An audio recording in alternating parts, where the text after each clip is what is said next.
Ahora sí, Claro. estamos en la consulta financiera la tarde de hoy viernes. Nada, darle las gracias por la maravillosa presentación en el día de hoy, definitivamente. Y yo le voy a tomar la palabra a ustedes cuando hablaban ahorita antes de entrar en la consulta financiera, del problema de la pandemia y de la vacunación. Yo creo que República Dominicana le está haciendo honor a la gestión diplomática de Miguel Vargas en el frente del Ministerio de Relaciones Exteriores. Yo creo que el reconocer el aporte que está haciendo China a la solución del problema de la pandemia a República Dominicana lo reivindica al ingeniero Miguel Vargas Maldonado. Entonces, no quería dejar pasar la oportunidad para decir eso, porque definitivamente a veces la sociedad pierde de vista los hechos que son relativamente importantes. Hay que aclarar que fue en su gestión como canciller que se establecieron relaciones. Así es. No obstante, recordar que sentaron al embajador de China atrás, sentaron al embajador norteamericano delante, frente al presidente de la República, quien tomaba posesión en ese momento, y definitivamente quienes nos están resolviendo el problema de la pandemia ahora mismo son los chinos. Así que ese reconocimiento hay que dárselo al ingeniero Miguel Vargas. Entonces, entrando en materia, en el día de hoy ya sabemos, en sentido general, porque de hecho Rumba lo tiene de bumper en su noticiero, que congelaron los precios de los combustibles en República Dominicana. No obstante, el gobierno publica que tuvo que asumir 321 millones de pesos para poder mantener congelados los precios. Este valor se le suma a 1.270 millones que van acumulados solo de este año. Estamos hablando que ya la suma en solo 2 meses y medio alcanza la friolera de unos 1.600 millones de pesos acumulados. Entonces, para darle respuesta a lo que Valentín decía al respecto de qué aval jurídico tiene el gobierno para hacer lo que está haciendo al respecto de asumir el costo de los combustibles, que es bueno siempre decir que ese dinero terminaremos pagándolo nosotros, porque el único mecanismo que puede haber es que el combustible, el petróleo o esas baje lo suficiente para que le permita al gobierno mantener el precio, no bajarlo, para compensar los costos que está asumiendo por concepto. Ahora, déjame, no te voy a interrumpir, pero hay una reciente resolución del Ministerio de Industria y Comercio que en la situación que estamos le aumentó los beneficios a los intermediarios. Por ejemplo. Especialmente a los distribuidores. Esas son variables. A todos. Entonces, esas son las incongruencias. Ahora bien, vamos a entrar en materia legal para responder a lo de Valentín. Todas las resoluciones surtidas de una ley en función de lo que establece la ley, por favor corríjanme, no pueden estar por encima de la misma ley en función de la creación o el aumento de cualquier tipo de impuesto. Para que ustedes tengan claro, en materia tributaria, ni siquiera el presidente de la República puede eliminar un impuesto base determinado. Si ustedes se fijan, el presidente puede eliminar recargos, intereses y multas. Ahora bien, cuando se habla de la base de un impuesto, solamente una amnistía fiscal está en capacidad de eliminar cualquier tipo de impuesto base. Entonces, agregarle a eso, que en alguna medida lo tocamos la semana pasada, es que el único argumento jurídico que yo pudiera encontrar, y aquí me gustaría que usted interviniera, Valentín, sería el estado de emergencia, que puede crear entonces una excepción al respecto del presidente administrativamente entonces hacer lo que está haciendo al respecto de asumir los costos de los combustibles. Eso no significa que estamos exentos de terminar pagando, ya sea del presupuesto o de en el futuro, entonces, seguir pagando combustibles caros porque los precios de los combustibles hayan bajado y se necesite compensar, por poner el ejemplo, los 1.600 millones de pesos que ya tenemos acumulados. Mira, pero antes de pasar a Valentín. No, yo no voy a intervenir, tranquilo. No, pero él te hizo una pregunta. el historial de precios de los combustibles indica que al nivel de $66 el barril, el precio de los combustibles locales están demasiado altos. Demasiado altos si se compara con el historial de precios de los combustibles. Israel, tú apagaste tu micrófono, creo que fue por error. Sí, fue por error. Está en mute tu micrófono. Ahí, perfecto, gracias, discúlpenme. Entonces, ¿entiende? No es así. Lo que yo digo, que, no, que en el historial de precio, de los combustibles local, ¿no?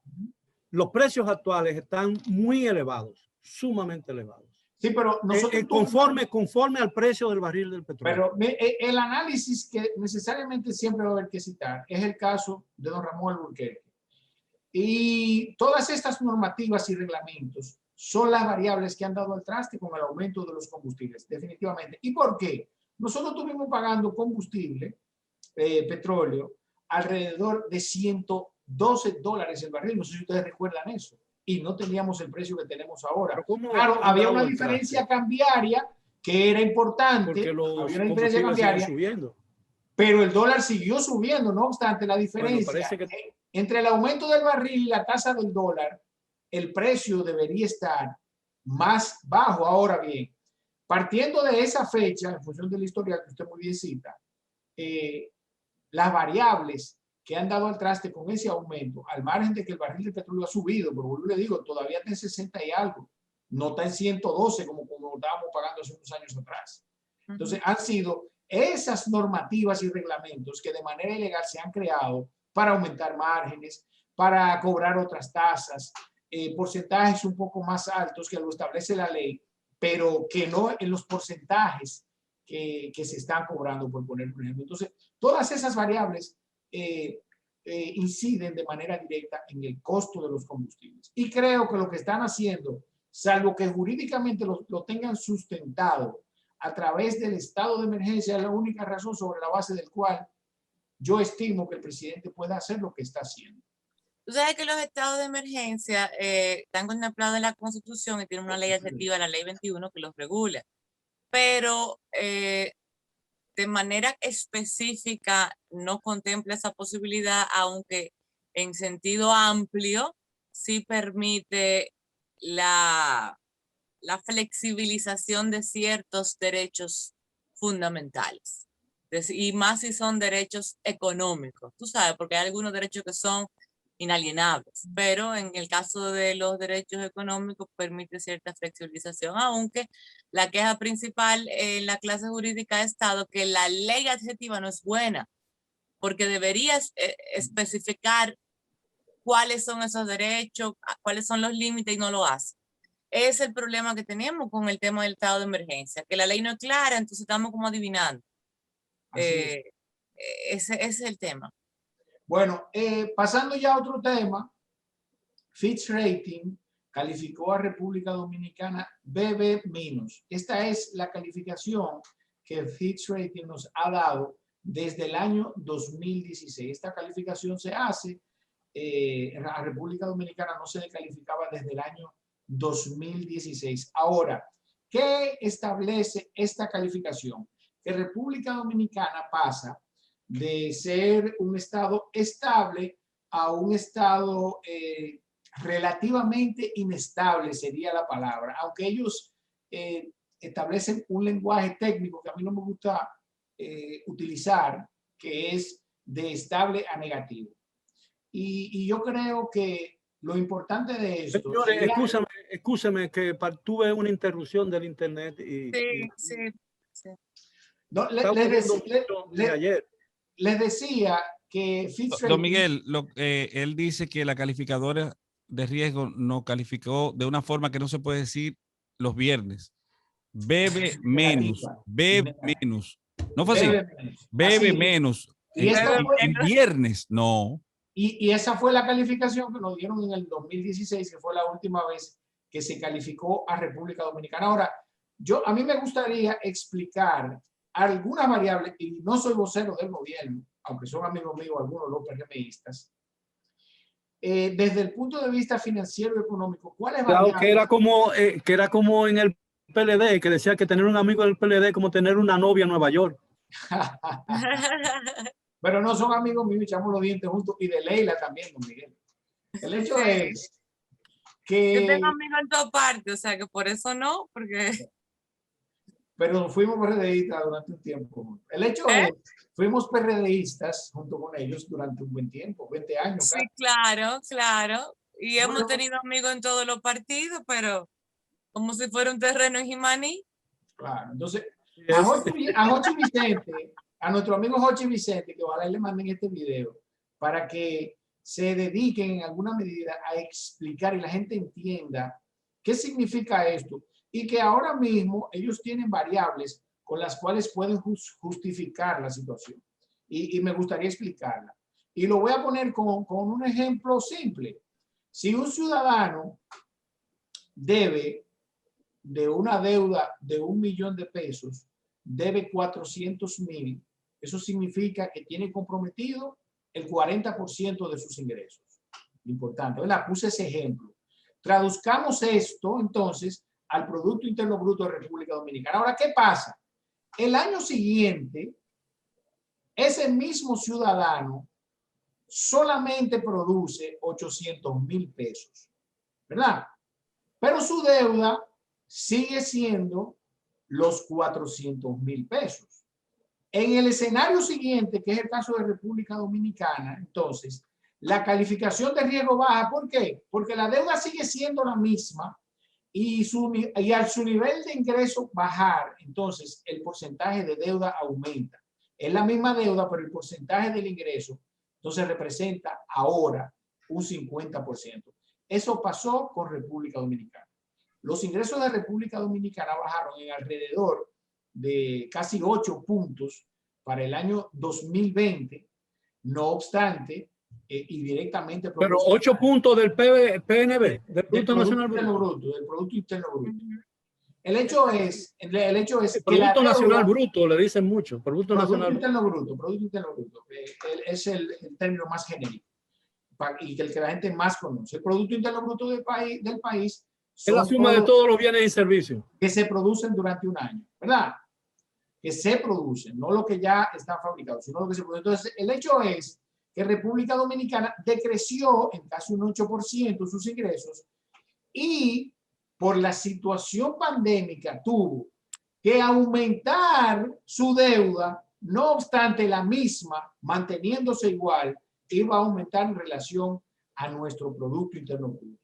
Entonces, eso es bueno que la gente lo sepa. No necesariamente el que la Fitch Rating nos haya calificado BB menos, que no es una calificación mala, lo que sí ellos establecen es que la tendencia es negativa, que era la palabra que no quería utilizar. Entonces, esa tendencia negativa no ha sido responsabilidad del gobierno de Luis Abinader. Hay que ser justo.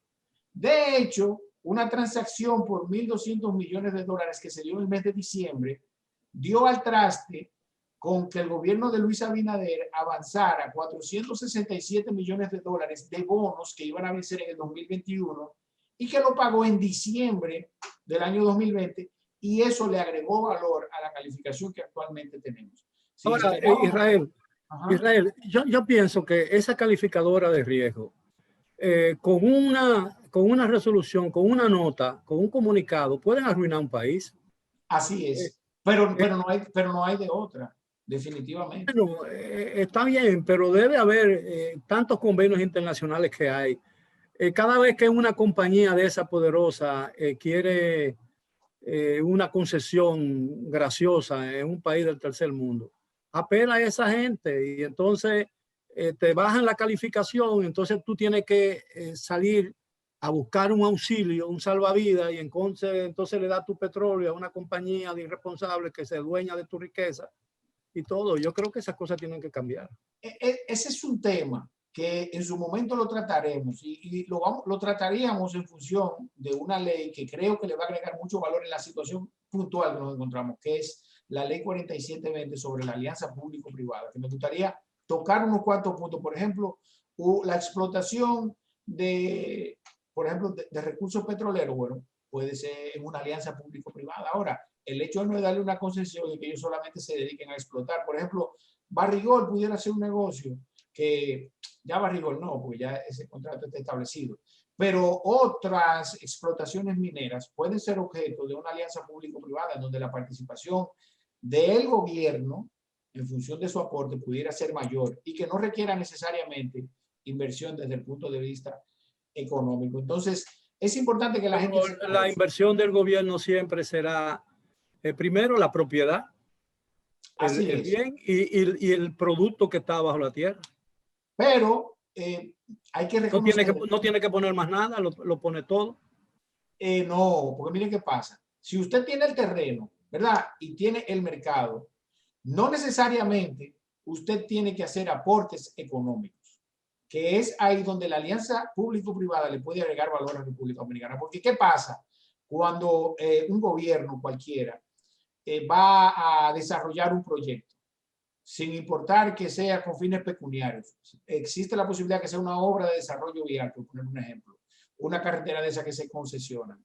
Entonces, ahora bien, ¿cómo el gobierno financia ese tipo de proyectos? O de su presupuesto, del presupuesto de ingresos de manera específica, o tomando dinero prestado, ¿verdad?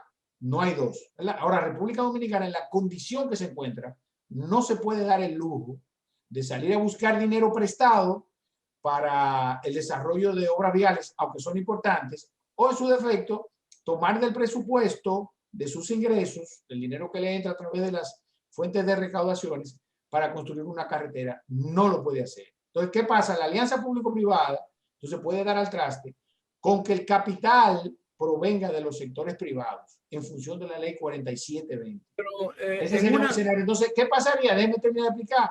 Ese dinero, ¿verdad?, que viene de fuentes externas, ya sean internas en República Dominicana o externas de otro país, entonces ese dinero viene, en el caso de las que sean externas, como una inversión extranjera, van a incentivar la economía, porque es un dinero que se va a gastar, y tendremos entonces infraestructura de obra. Bueno, en la construcción de una carretera, por ejemplo, y estamos sufriendo las consecuencias de una carretera, ¿no?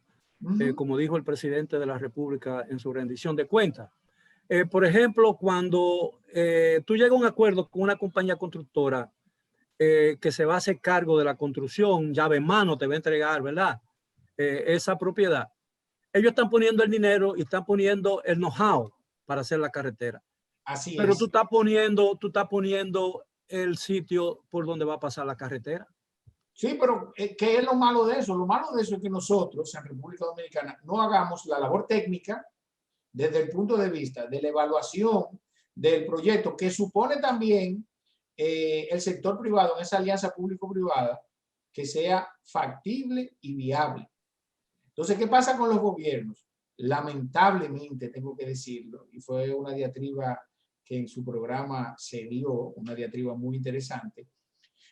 Los gobiernos en los últimos 20 años, el resultado de las evaluaciones de los proyectos, por ejemplo, de infraestructura de obra vial, que es el caso que estamos tratando, no han dado al traste con que no haya corrupción, con que necesariamente se produzca lo que se suponía o lo que se estimaba que se iba a producir, y finalmente entonces eso se traduce en la creación de gastos ocultos, que en este caso le llamamos los peajes sombra. Entonces, en una buena alianza público-privada, todas esas variables pudieran estar resueltas. Mira, yo quiero hacer una pregunta a Leila y a Valentín como abogados que son. A pesar de que Leila siempre se queja que ella no tenga ejercicio, pero ella es abogada. No, yo soy licenciada en Derecho, no abogada. Abogado es el que se pone la toga y la los contratos pueden ser objeto de renovación cuando una de las partes. No pueden ser rescindidos, porque eso no tiene, tú no puedes dar efectos retroactivos. Eso es lo que garantiza las convenciones, ¿no? Es una garantía de convenciones. Pero, por ejemplo, un contrato cualquiera, llega un momento en que una de las partes se puede sentir agraviada y dice, mira, esto no me conviene, puede ser reformado, ¿no? Sí. Claro, depende de lo que diga el mismo contrato también. Está bien, pero... Hasta en las convenciones usted puede denunciar, es la claro, palabra. Pero se necesita, la denuncia tiene que irse a un arbitraje o tiene que resolverse amistosamente. Eso depende. Entonces, El Después- contrato tiene que decir cuál es la forma de la solución de los conflictos que surjan a raíz de la Exacto. inejecución de las obligaciones. El contrato contempla su propio régimen de resolución de conflictos. Y Exacto. además la jurisdicción Sí. tiene que ser. Y casi todos seguramente son en el estado de Nueva York, no ante los tribunales dominicanos. Ese es el problema. Ahora, lo que yo veo malo, lo que yo veo improbable es que si tú, por ejemplo, construyes una carretera, ¿verdad? Y no me doy cuenta, oye, yo te he pagado en 3 años, hemos firmado un contrato porque tú subestimaste los carros que iban a pasar por ahí, los vehículos que iban a pasar, y yo un contrato que pudo haberse pagado en 5 años o en 10 años, voy a necesitar, al ritmo que voy a necesitar 30 años. Te voy a pagar 10 veces esto. Entonces tú no le puedes decir, dice, no, mira ese contrato. Entonces tú no le puedes decir a ese, pues mira, llévate tu carretera. Llévatela. No, claro, Tú no le puedes decir eso, ¿verdad? no. Entonces, yo creo que hay que tener mucho cuidado. Eso es lo que hay que tener. Usted dio la palabra clave. Yo creo que eso debe hacerse público y que todo el mundo debe manejar al dedillo las negociaciones relacionadas al margen de las alianzas público-privadas de cualquier proyecto de construcción que sea viable y factible para que se lleve a cabo. Esa es la palabra, usted la dio. No, es que nosotros somos muy malos negociadores, ese es el problema. Muy malo, porque estamos claros que se reciben coimas, que hay corrupción. Sí, porque Ahora, ahora mismo mucha gente está satanizando el concepto de peaje sombra y no necesariamente el problema sea peaje sombra, sino las negociaciones como tal. Por ejemplo, para poner un ejemplo. La negociación sombra. Esa es la negociación sombra. Esa es. Sí, o sea, yo estoy tratando de hacer un paralelismo, ¿entiendes? O sea, a veces se satanizan los conceptos y no necesariamente la forma de una negociación, ¿entiendes? Entonces, quizás eso pasa también. no, ya el negocio se hizo ahora. Yo fuera Luis Abinader, perfecto, yo voy a revisar el contrato. Pero ustedes pueden estar seguros que profesionalmente, como pasó con Smith Enron, voy a citar ese ejemplo, las firmas de auditores tuvieron que en alguna medida asumir las responsabilidades por las calificaciones que dieron. Claro. Entonces, los técnicos que participaron, no solamente la construcción de la carretera por algunos vicios de construcción, sino también los técnicos que evaluaron financieramente la viabilidad de sus proyectos, deben ser llamados capítulo, porque el peaje sombra es un capítulo que está relacionado con la cantidad de vehículos que van a circular y que no han circulado ni siquiera en un 50%. Bueno, porque ellos subestimaron el número de vehículos que iba a pasar y sobre eso lo sobreestimaron, exactamente. Y entonces, pero ¿por qué finalidad lo sobreestimaron? Es el tema. Para que el gobierno pagara. Y alguien se beneficia. Acuérdense que detrás de toda acción y eso es claro. Y eso es seguro, ese pago es seguro, más seguro que el peaje. Entonces pusieron el peaje tan alto para que fuera menor el número de vehículos que circulara por la carretera. Y eso evitaba también, la cantidad de vehículos circulando reduce la cantidad de mantenimiento que hay que darle a la misma. Yo lo que creo es que en este contrato específico, acaba de decir a la compañía colombiana, decir, ¿qué es lo que tú quieres? ¿Que me come el tigre? Porque no está comiendo el tigre. Así con, es. Y no hay nada que hacer. Miren, señores, otro temita sumamente importante, que no es un temita. Pero el contrato de la Barry era un contrato más duro y más difícil, porque la compañía Barry tiene más peso en los mercados internacionales financieros y económicos que lo que tiene esta compañía colombiana que hizo esa carretera. Y el gobierno le entró y resolvió el problema. Mire, está mejor calificada que República Dominicana y genera más riqueza que República Dominicana y quizás que algunos países de la región. Barry Gold sola.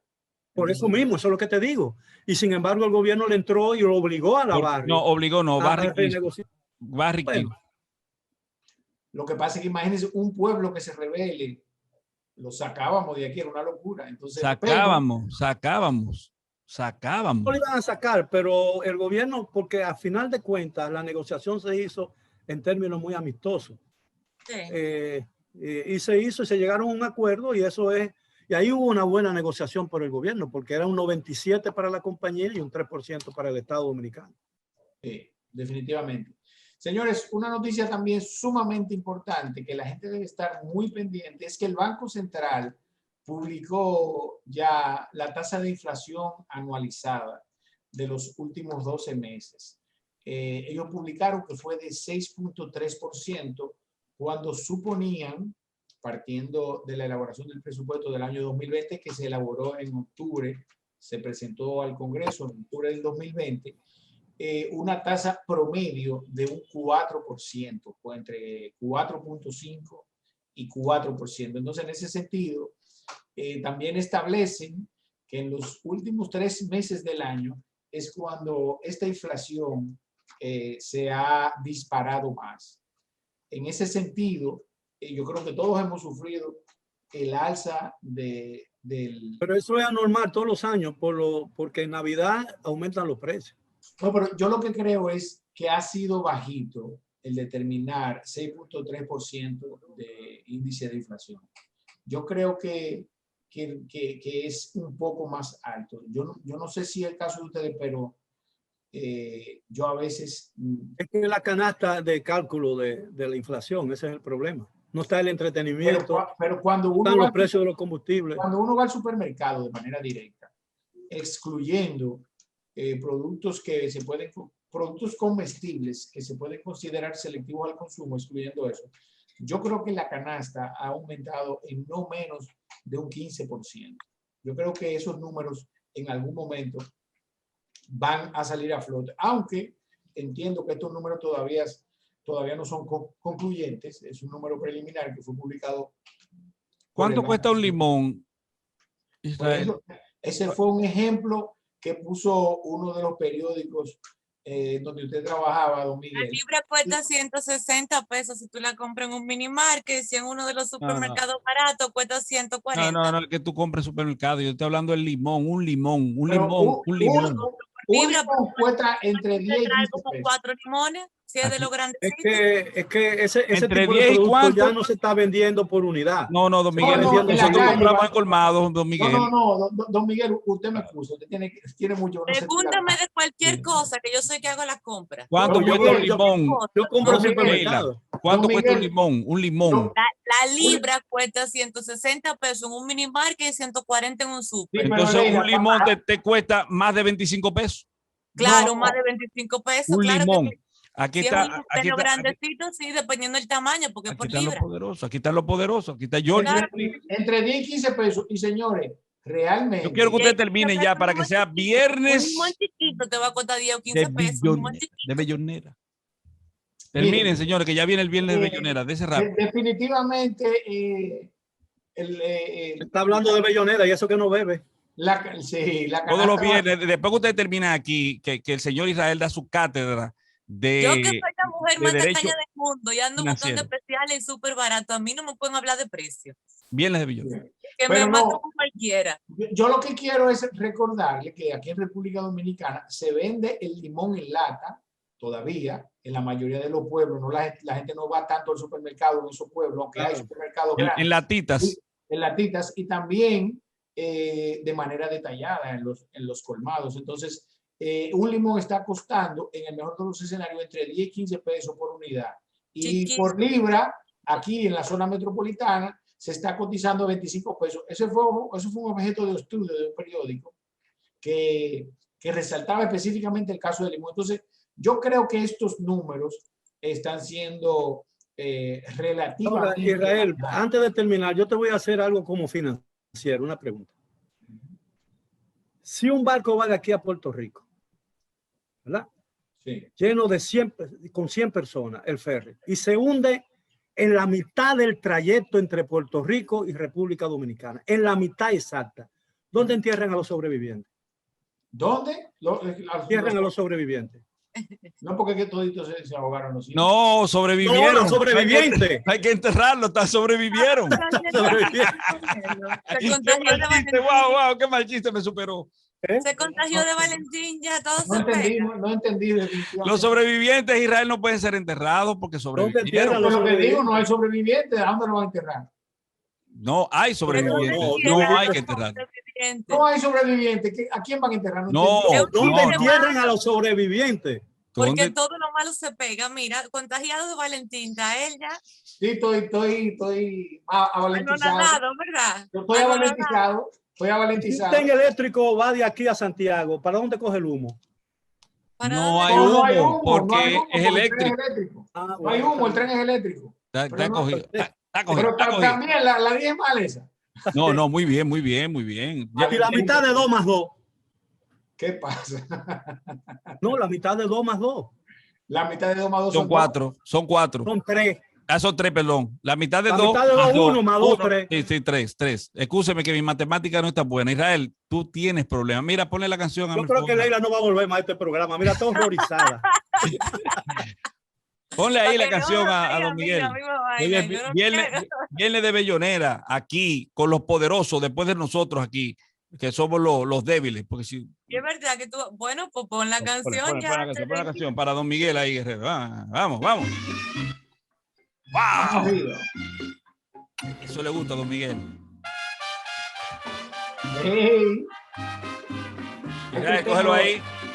Si tú no eres sonero, yo soy pitcher de los Atléticos de Oakland. Esta noche yo quisiera que el mundo acabara y que al infierno el Señor me mandara para pagar todos los pecados míos. A mí me van a quitar, a mí me van a quitar la licencia de periodista. ¿Cómo? ¿Quién? ¿Te ¿A imaginas usted? si él bebiera? ¿Por qué, No, don no Miguel? entendí, no entendí. ¿Te imaginas si él bebiera? No, Ah. si eso que Astemio. Y Claro. Astemio Medrano, ese es su segundo nombre, Astemio. Ese es tu Valentín apellido, Astemio Medrano. Señores, ya se acabó, sube un chisme, que ya se acabó el programa. Leila, ve despidiendo.